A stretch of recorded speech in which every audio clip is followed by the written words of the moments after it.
Everybody panicked! Twitter was down yesterday, intermittently throughout the day. Today it's still up and down after a denial of service attack targeted the service, and specifically one user who lives in the Eastern Bloc country of Georgia.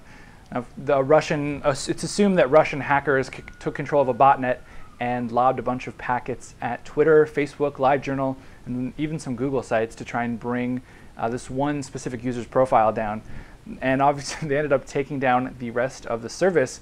So yesterday morning, geeks were left without their beloved Twitter. What do they do? Well, we're going to talk to a couple technology experts about the situation. First off, we bring in Tom Merritt, who's the executive editor over at CNET. Tom, thanks for being with us. Thanks, Randall. Good to be here again. Also, we bring in Stuart Miles from Pocket, he runs the site over there. Stuart, thanks for being with us as well. Hi.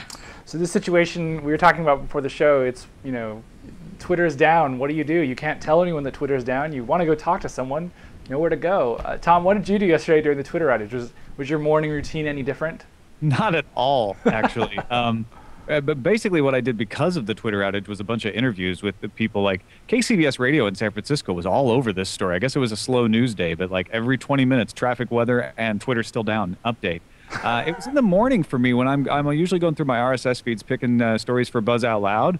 So I didn't really notice. And by the time I got back to the office, where I would normally start, popping onto Twitter and maybe saying something about what's going on, it was back up. So San Francisco people didn't notice as much, despite the San Francisco connection to Twitter. West Coast, yeah, it's the time difference, I guess. Yeah, exactly. I know. In real time, meanwhile, Stuart, while we're over here in the East Coast near New York, did you have any different morning routine or anything like that?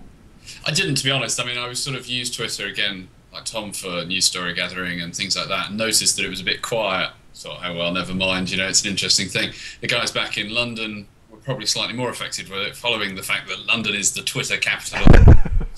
But apart from that, I really do amount it all to like a fire alarm going off in your office building. It's a bit of an inconvenience. It's sort of, you go outside, you have a chat with some friends, maybe grab a coffee and a cigarette. But other than that, well, life just goes on as normal. Yeah, exactly. And I mean, there's been a lot made of this. Like you were saying, Tom, it was, a big news in San Francisco. Lots of people have been kind of talking about it off and on here and there on different news sites, CNN reporting it as news, all these different people noticing it. I don't know, how big of a deal do you think it really is? Does it make you feel like your data is less secure, or does it scare you that these services might go down, Tom? Or is this still, something that we kind of have to live with now that we are moving into a place where bad guys are moving online and they know how to shut these sites down? I think you got to take a step back from this and realize Facebook was targeted, Twitter was targeted, LiveJournal was targeted, and YouTube was targeted. It was all the same botnet attack, but they all reacted very differently. YouTube barely even registered that it was happening. Obviously, Google knew it was happening, but there was no issue. Facebook had some issues. They were up and down a little bit, but they handled it a lot better. Twitter went down. And I think you look at that, it's sort of the age of these different sites. Google has been dealing with denial of service attacks for over a decade. They know what to do. They have an incredibly robust network. Facebook has been around a little longer than Twitter. This is a learning process. When I was at TechTV.com always got under denial of service attacks, and every time it happened, the site was down for less amount of time, and the sysadmins learned a little bit more about what they needed to do to prevent them. And I think what we're seeing here is just a learning curve for Twitter. Yeah.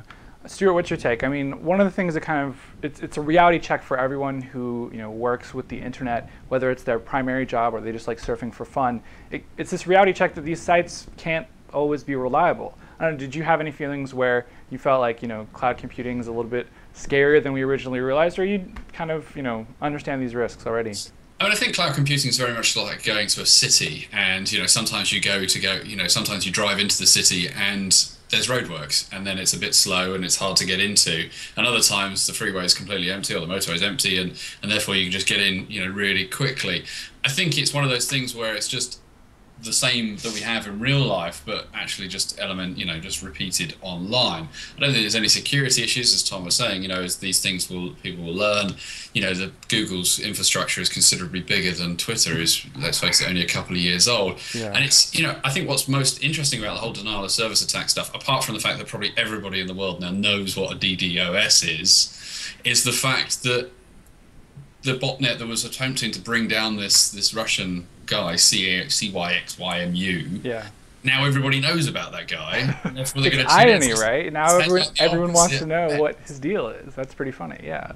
I don't know. I personally I haven't read any of his stuff. I don't really know what's going on. Fortunately, now we know what's going on, that it is this Russian-Georgia conflict after, it's been a year since that original conflict started to flare up. I don't know. Hopefully service will be restored and I can continue talking about my bacon I'm going to have for breakfast tomorrow. I don't know. We'll see. Anyway, guys, we're out of time. Tom Merritt from CNET joins us. Thanks for being with us. Also, Stuart Miles from PocketLint. Thanks for being with us as well.